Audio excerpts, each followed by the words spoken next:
Welcome to the third episode of the Invisible Iconic podcast, Eat, Pray, Excise. On today's episode, I've invited Pia from Switzerland, Celine from Western Australia, and Leah, all the way from Florida, to discuss different integrative medicine that we may have tried in an effort to suppress some of our symptoms of endometriosis. I was diagnosed officially 6 years ago. I would say that I've had symptoms since my first period, like a lot of people that suffer with endometriosis have. What about you, Celine? I was in so much pain when I was 18, and they handed over a brochure, endometriosis, to me with all the symptoms. Like, that's me, I have that. He did a surgery on me. He said it's just inflamed ovaries. So he said I don't have endometriosis. And then 2 years later, I changed my gynecologist, had another surgery, and then they confirmed it. She only did ablation. Then when I was 20, my uterus and my bowel were completely fused together. Mine was accidentally discovered a little bit after my 38th birthday, not even 2 years ago. I started noticing symptoms when I was 14, went to gynecologists and was misdiagnosed with cervical cancer, pre-cervical. I've had 9 colposcopies between the age of 14 and 22. I think it was about 15 years later when I was 38, they were assuming it was uterine cancer, went to go in for a uterine biopsy, and my cervix was fused shut. So by accident, only a short time ago. Did you seek any alternative medicine or healing modalities prior to being diagnosed surgically with endometriosis? I was told that excision was the very final recourse, and the only thing offered to me was more birth control. I decided to try meditation. I saw a Chinese doctor. I drank a lot of different herbs. I had acupuncture. I also got into a lot of somatic release stuff. And all of these things were helpful in terms of managing the symptoms to an extent. But when the disease was flaring up, there was no amount of meditating I could do or yoga I could try to do that would take the pain away. I had to really fight to have surgery. Well, I was on the birth control already since 14, and I only started having pain when I was 16, and then went to the doctor for the first time when I was 18. But the only treatment was the birth control, and then after my second surgery, it was Soladex. So I was on Soladex for 6 months as well. I was put on birth control at the age of 14. Honestly, it made everything 100 times worse for me. I listened to doctors for probably about 3 years, and by the time I was 17, I already knew that I was never taking birth control again. So I haven't touched any type of synthetic hormone in over 20 years. As far as pain management, I didn't really seek into that until after the diagnosis. What kind of complementary or alternative healing modalities have you tried? I tried some supplements at some point, essential oils. I've also had abdominal massage. I've gone through a couple of personal transformation journeys, modalities, and I actually became qualified in one of them. There were elements of Chinese medicine, kinesiology, and I guess just a fundamental idea that our bodies and our minds are connected. What we're used to is you have an issue with your gut, you're going to go to a gastroenterologist. Oh, endometriosis, gynecologist. It's never looked at as a holistic system. For me, that's why I sought out a whole lot of different things, because it's what made sense. Through my movement and yoga practice, I found a way to kind of get through my everyday life. I've tried a lot of different things as well, lots of supplements, herbal medicines, different diets, movement modalities. I'm a yoga teacher as well. Nothing cured my disease. So tell us about your recent surgery. First of all, it was my 5th surgery. The 3rd within the last 2.5 years. So I had 2 in Australia, and now my recent one was in Romania. I had a frozen pelvis. We knew that I most likely had adenomyosis. That was then confirmed as well because I had a hysterectomy. I had a bowel resection because I had deep infiltrating disease on my bowel. Both of my ureters had deep infiltrating endometriosis, which we didn't know. One of my ureters got dissected. I had a reimplantation of my ureter. I have now a stent in my ureter. And then they had to reconstruct a nerve as well, which is connected to the bowel, to the bladder, to the uterus. It ended up being a 7-hour surgery, despite having been on the contraceptive pill 20 years, despite having had 4 other surgeries before that, and as well having done naturopath, herbal teas, dietary changes, movement. My main goal is having a healthy life. So I prioritize sleep. I prioritized diet, movement, not too stressful life. And yet the disease kept on growing and growing and growing and got worse and worse and worse. We know that different guidelines around the world prescribe first-line treatments such as hormonal contraception for treatment of endometriosis. So for 20 years, you were using the first-line treatment that these guidelines are prescribing. And on top of that, particularly for somebody with chronic illness, you led an incredibly active and healthy lifestyle. And you still had 16 hours worth of time on the operating table, removing deep infiltrating severe endometriosis. That's how it is. I was one of his most complex and difficult cases he's had. When he told me, yeah, in a few years you would have had kidney failure, most likely. I was like, what? Because I live such a healthy lifestyle. It was the biggest shock ever. What type of diets have you tried to manage your endometriosis or chronic illness symptoms, and were they successful? For me, it's just important to get enough energy for my training and my everyday life. So I've been eating mainly animal-based. I'm really very cautious of where the meat is coming from, where the eggs are coming from. I actually mostly only eat pasteurized eggs, only grass-fed local meat, some fruit, goat yogurt. I barely eat any carbs. I don't eat any sugar. I do eat ice cream now and then and some dark chocolate, but it's literally mainly animal based. My digestion has been great. Even my surgeon in Romania didn't believe that I didn't have any digestive issues, and I've been feeling the best I've ever felt so far. Obviously, with my diet, I hear so often, no, meat is inflammatory. So I'm originally from Switzerland. So after Romania, I went back to Switzerland to see my family and friends, and I kind of recovered there. So after the bowel resection, I had to follow a certain diet, which was basically the diet I've been doing before. But I always could use the excuse of the bowel resection when my friends were saying, oh, why don't you eat this? Why don't you eat that? Instead of saying, yeah, that's my diet. I'm only eating meat. I'm not eating any vegetables. I don't eat that cake. I don't eat that. So I always use the bowel resection as an excuse, which was actually nice. I try to steer away from the word diet just because it seems restrictive. I love food. Big setback when I started to realize that some of it was causing my pain. My job was very physical, corporate, physical therapy, lymphedema. I've changed a lot of people, places, and things. I did my own elimination, introduced things back in, and gluten and dairy were my biggest triggers. Of course, alcohol, sugar, those cause me pain for days. I really don't believe that there's one size fits all for anybody. Many triggers are different. So through my Instagram page, Individual Eats, I started about a year ago. I have a large amount of followers with endo and without. I've learned a lot. Some can't eat tomatoes, some have no issues with gluten, some do. It's honestly just a learning experience as we go. Stress management is just huge for me. Also with my other issues like dysautonomia, stress affects that as well. I feel like I'm in a good place right now with my endo. You know, it's kind of inferred that there are self-care things out there and there are these alternative modalities that you can do. And if you're not seeking these out, you don't want to get better. It couldn't be further from the truth in terms of how many things we try to feel better. Absolutely everything. Celery juice, snake oil, jade eggs.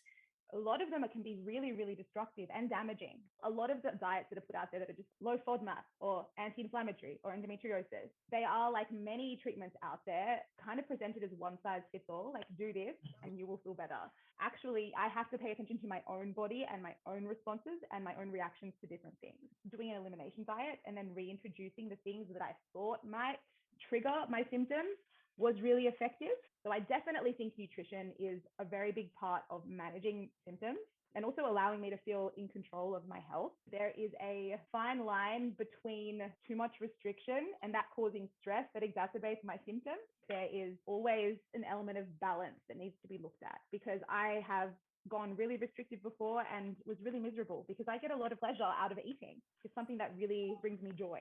The mind-gut connection also has a direct correlation to the vagus nerve, which has to do with our parasympathetic nervous system. They talk about how acupuncture affects sympathetic reflex inhibitions and it provides increased blood flow to the uterus. And that's all good and well if you're talking about period pain and dysmenorrhea. But we know endo isn't the uterus. It's outside of the uterus by definition. So even if reduced blood flow to the uterus causes pain, that doesn't have much to do with people who experience lung collapses, nosebleeds, or sciatic endo, or silent kidney death. Did it help with my ureters? Because when I went to the toilet, I was always in pain when I had to urinate.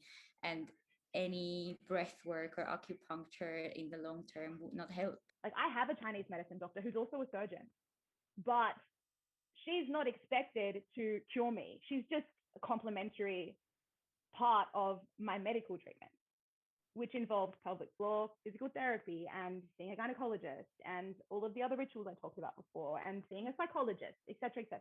It's about this acupuncture, Chinese medicine rhetoric that's going around in Australia doesn't help if you're not getting the excision, the thing that you actually need to rid your body of the disease. How effective these things are depend on a few different variables. So not only variables like in your everyday life, but also in our bodies, like genetics. 100%. There are so many different, not just socioeconomic things, where we're from and what we've got access to, particularly now. Look at the world that we live in, like gas prices, food. I know of friends that live in the Northern Territory that are paying $8 to $12 for a can of diced tomatoes. So do you have any rituals or practices which you use to manage your symptoms? I use the pelvic floor stretches I got from pelvic physio. I try to do them daily if I'm able to. Breath work is super important to me. I also do the diaphragmatic breathing. I do box breathing a lot. I'm not sure if everyone knows what that is, but you breathe in, hold for 4, then just hold for 4, breathe out for 4, hold again. And that actually like regulates your autonomic nervous system. And for me, it like reduces stress. So that's like a huge thing in my daily life, multiple times a day. And sleep. You have a old lady bedtime. Same. I have a 1.5-year-old, so that one has gone completely out. That's impossible. Yeah. Everything really depends on the spiritual, emotional, psychological, and physical capacity that we have at any given time to hold what is going on. I know that when I have felt spiritually aligned and I've been like doing my morning practice and getting into my rituals, that I am more capable of holding space for the pain that I feel when something flares up. I have ADD as well as endometriosis. And so I find it really, really hard to like sit still and just meditate and just sit there and not have my mind go a million different places. It really depends on what my body is capable of on the day. Soft movement, putting on some music that I like, closing my eyes, sitting down, and then just letting my body move in whichever way it needs to move has been something that I've found grounding. I really felt so disconnected from myself, and I developed really unhealthy attitudes towards my own body. I really hated my body because I really felt like my body was actively working against me. I just didn't feel like a person. I just felt like a shell of a person. I learnt a technique that uses kinesiology to basically go through my energy centers and find what might be blocking me. It takes like 5 minutes, and it's something that I try to do at the beginning of every day in the spiritual worlds that I inhabit. There's also a moral value placed on health and on the physical capacities that we might have that can be really, really destructive if we're using that as a metric as chronically ill disabled people. I wanted there to be a voice for disabled or chronically ill people within this sphere that tends to pedestal health. A lot of law of attraction talk, a lot of your soul called this in, this is your soul's life lesson, you wanted this is teaching you something. The opposite of that is like, well, if you ask for it, then you can ask for it to also go away. So maybe you're not asking hard enough. Another space that we find sometimes conflicting information and attitudes about chronic illness is religion. Sometimes illness is seen as a result of sin. If we move away from religion, we carry genetic code. We carry codes with us within our DNA. We are actually carrying the genetic codes and the traumas of our ancestors who, whether or not we have sinned, if you believe in the concept of sin, in this lifetime, we know that endo is at least 50% genetic. We can do everything right and still have this disease and still need what? Expert excision. With that being said, since my grandmother's passing from COVID in October, it's very healing for me to draw back on some of those rituals and practices that throughout my teens and 20s, I looked down upon. I saw injustices and I blamed a lot of those injustices on ideologies, completely no longer saw the merit of some of these things. and in particular Christianity. Like I became really anti-Christian. And now I find myself in a completely different space where it brings me joy to think of my grandmother and light a candle or say a prayer.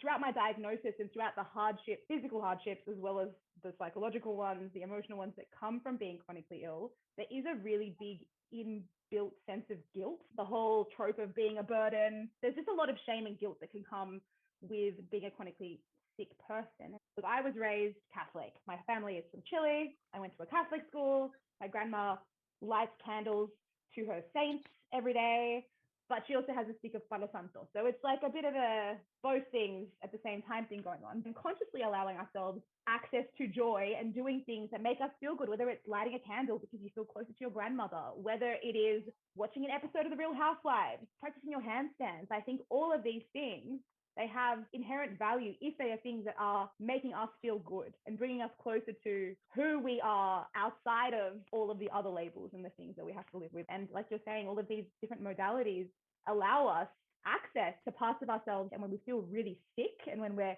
sometimes really heavily medicated, we don't have access to quite as easily. So being able to have a little bag of tricks of things that we know make us feel good, I don't know how much other things are that important in those moments.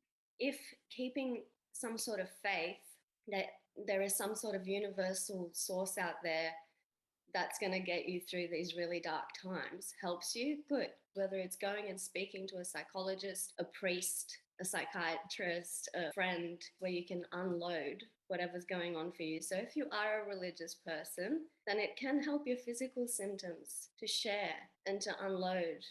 If you're atheist and you couldn't care less and all you want to know about is the scientific facts and how the different things that you're putting inside your body are going to affect your body, then we should have the informed consent around all of those practices, including whether it's Chinese medicine, whatever modalities your body requires for healing. We haven't touched on this yet, but I use cannabis as pain relief because I was on a lot of other medicines, including like gabapentin, Lyrica, a lot of opiates, ketamine infusions, etc. And for me, the thing that helps me with pain and also anxiety is cannabis. And being open about that within spiritual communities has been massively stigmatizing.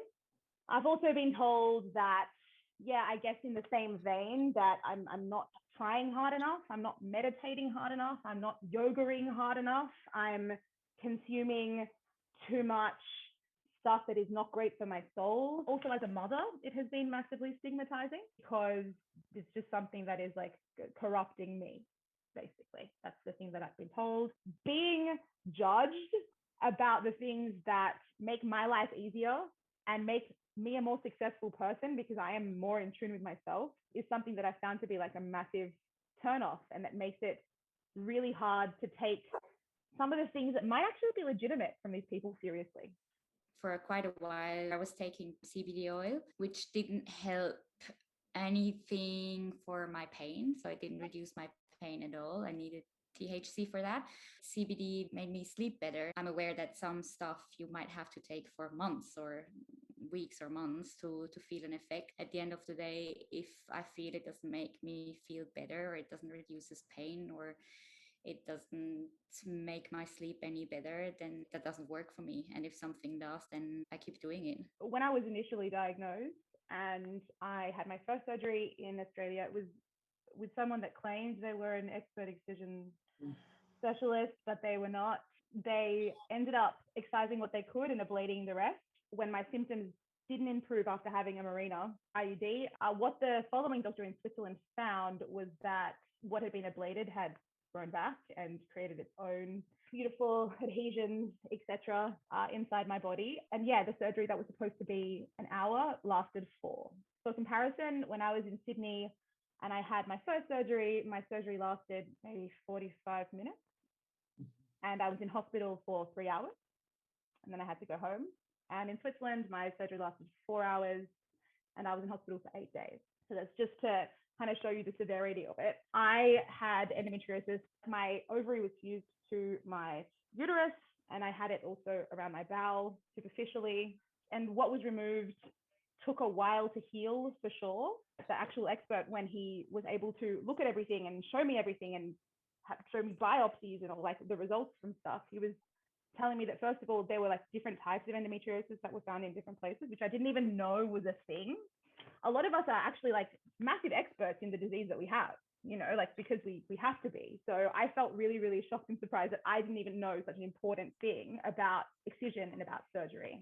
So we've also been told that patients are not experts. Just because you live with a disease doesn't mean that you're an expert in the disease. But I believe that my lived experience with this disease and the things that I have learned from people who have PhDs, have hundreds, some even thousands of hours worth of surgery under their belt with this disease, that are world-renowned surgeons, even the person in Switzerland that said, yes, you're an atypical case, typical atypical case of sciatic endometriosis. I will take their expertise and I will take my lived experience over somebody who has some understanding of inflammation, who has studied Chinese medicine, who has studied any of these modalities that might help manage some of the symptoms for some people, but don't treat the disease. So we're not going to spend money on training excision specialists, so there's more of them, so therefore it becomes less expensive. But we're going to say, it's just too expensive. Why don't you try Chinese medicine? Power to you if this helps you. And if your endometriosis is suppressed by any of these modalities and you don't need excision, sure, go for it. But the thing is, even with expert excision, the disease can recur. And a lot of the time we're told that we're having excision, but maybe we just have a little bit of tissue excised for biopsy and the rest is ablated. We're not actually even told oftentimes what happened in the surgery in the surgical report. A 45-minute surgery, by the time they prep you for the surgery and they get you in and they put in the carbon dioxide in your belly and all of that stuff, like that's already 20 minutes. What are they doing? You know, they talk about multidisciplinary, multimodality. Let me tell you what that really means. It doesn't mean having your psychologist and your acupuncturist. Yes, there are different modalities that you're using. You can have different people on your treatment team. If you're telling me that it's multidisciplinary treatment of endometriosis, if I go in there and I've got symptoms of extrapelvic, deep infiltrating, more severe endometriosis, then I expect a colorectal surgeon. I expect a urinary surgeon. If you have made me go and see a thoracic surgeon, I went and saw a cardiothoracic surgeon who also told me that my stomach was 4 times the size it should be. He wasn't present at my surgery, even though I went and had the appointment with him and liaised with his receptionist and the receptionist of the expert gynecologist, excision specialist. That isn't multidisciplinary. And no, but that's the thing. What's the point if they don't all talk to each other? Most of the people that I know that have chronic illnesses, endo specifically, have sought out their own care from their own referrals for the people that they trust and that are providing them the care that they need. But these people have no way of communicating with each other. Ideally, there would be a round table thing for people with chronic illness where the patient is also present to have a real discussion like this on Zoom. I don't know why that doesn't happen, about where treatment is going. Because if one guy over here tweaks something and doesn't tell the other guy over there, then there could be things happening that no one really knows about and we ultimately have to deal with. I've had pretty good experience with feeling heard with my specialists or even going to the emergency rooms. And, I feel like it's because there was always something found that was an issue. Through imaging, I have 2 confirmed lesions on my liver and a bulla formation in my left bronchial, but no biopsies taken of that. I was in so much pain after my surgery, 10 times worse. And I was able to get a specialist, thank God, 3 months later and have excision, but I also required the hysterectomy because I had severe adenomyosis. And I'd never even heard of that either. Even though I had a hysterectomy, they removed everything except my ovaries. But even though I had this excision surgery, I had deep infiltrating on the left uterosacral ligament. She said I had superficial microscopic endometriosis all over my abdominal wall. But even after all of that, I felt different after the excision surgery. Just felt relieved. It took months to feel any type of normalcy again, and I'm still dealing with the changes in my body now. I had my surgery in September, and by the end of March, I fell pregnant spontaneously the one time I had unprotected sex. Yeah, it was completely miraculous, I would say. And when I then informed my surgeon, he was shocked. First of all, asked me, like, had I had IVF? Had I gone through a lot of, fertility treatments in order to achieve pregnancy? And I was like, yeah, no, I didn't. And as much as he's an expert, and I think he's great, he said to me straight up, oh, wow, this is incredible. You're cured. Like, getting pregnant resets your entire hormonal system. And, being pregnant and like carrying a successful pregnancy shows that your body is doing the right thing. It's working properly. And, try and breastfeed for as long as possible and you will be absolutely fine. I breastfed and I got my period while I was still breastfeeding, which is also a myth that people say isn't possible. And within 3 months of my period arriving, I started to exhibit like really intense symptoms to the point that I couldn't care for my baby by the end of the first year. So I ended up getting so sick that within 3 months of my first period postpartum, which was when my baby was 9 months old, I couldn't physically hold her for too long because I had so much pain in my belly and she was kicking and moving and starting to become a lot more active that just doing day-to-day mum things was impossible. My husband worked full time, so I had the amazing luck and I guess like fortuity to live in a country where there is a lot of support available to me. I'm really, really lucky that his mother was retired and was able to offer me a lot of support, but I had to call the Red Cross and the Salvation Army at certain points because I couldn't lift my daughter up in order to change her nappy at times. Like, there were times where I just had to have everything set up on the floor so that I could crawl to the bathroom and crawl back. And just, first of all, I want it to be a cautionary tale. I couldn't take care of myself before at the height of my illness, and now I can't take care of my kid either. It's wild that in the countries that we live in, with the medical systems that we have access to, some level, we're the ones that are expected to put those pieces together. And that if we question any of the treatments that we're being given, that then we're just labeled as problematic or drug seeking or just too hysterical. We all literally follow whatever they tell us to do.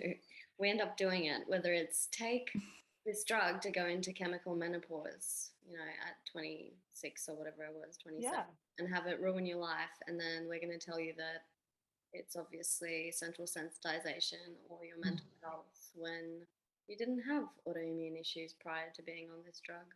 I unfortunately had a lot of medical trauma in this last surgery because I had a surgery outside of the city that I live in, and my pain specialist did not inform them of my history. And so I was not given adequate pain relief. And when I wasn't given adequate pain relief, I was put on antipsychotics, things that made me paralyzed. So I was like in pain and awake, but I couldn't talk and I couldn't move. And it was like 3 days of this, which was pretty rough. Because I was in a different city and my husband was taking care of our child, he couldn't come visit me straight away. But when he did, the entire attitude from the hospital staff changed, because I went from being this crazy drug-seeking psycho. Exactly. I went from being that to being wife and mother. Oh, wow, great. Let's bring out the ketamine. Let's do this. Let's do that. It was honestly one of the wildest experiences I ever had. It was like this, my personhood depended on what I was to a man. One thing that's happened to me and really irks me is somebody trying to blame my symptoms on my anxiety or my trauma. It literally just infuriates me. I understand that, going through trauma work is healthy for stress, and stress is a trigger. But as far as saying my past is making my lesions grow is just absolutely absurd to me and makes no sense. And I cannot stand that. And I did have a doctor, do that to me. I'm trying to talk to him about, extreme pain here and, or chest pain that's cyclic or anything. And it was like, so tell me about your childhood. Tell me about your parents. And it was like, tell me about the referral. Like, what are you going to do for me? So that's really what I've experienced. And honestly, I don't know if it's a stubborn thing or whatever, but if someone says that to me, and a medical professional, and starting to make things that are scientifically, physically happening in my body, something else, that's the last time I see that person. Psychosomatic. I was in lactic acidosis. I mean, that's severe, and was put in the hospital for 4 days. And I went back to this doctor that said the anxiety, and he literally looked at the lab work and said, oh my gosh, well, that must have been a lab error. Doesn't want to retest, doesn't want to do anything, but wants to talk about my childhood. My childhood trauma apparently caused me coughing up blood on my periods or being able to go to the toilet. If you eat, pray, exercise, do all the right things, does that mean you're cured? I'll just say no. Probably not. No. That's a uniform no, I think. Chronic illness is by very definition chronic. And so it doesn't matter how many band-aids you want to put on top of it. It's not going to change. So even if you eat, pray, and exercise, there is no cure. Thank you so much to Pia, Celine, and Leah for joining me on today's episode. It's been absolutely wonderful being able to talk about also other things besides excision and medical management, because we know that, people with endometriosis can use all sorts of modalities to treat their symptoms. But just because you have celery juice, just because you change your diet, just because you see an acupuncturist, it doesn't mean that you're cured. This disease is a systemic, inflammatory, whole body disease. And the only thing that we have in our arsenal as a proper treatment is excision. So we'll leave you with that. And thank you very much. Thanks for joining us. And remember to eat, pray, exercise.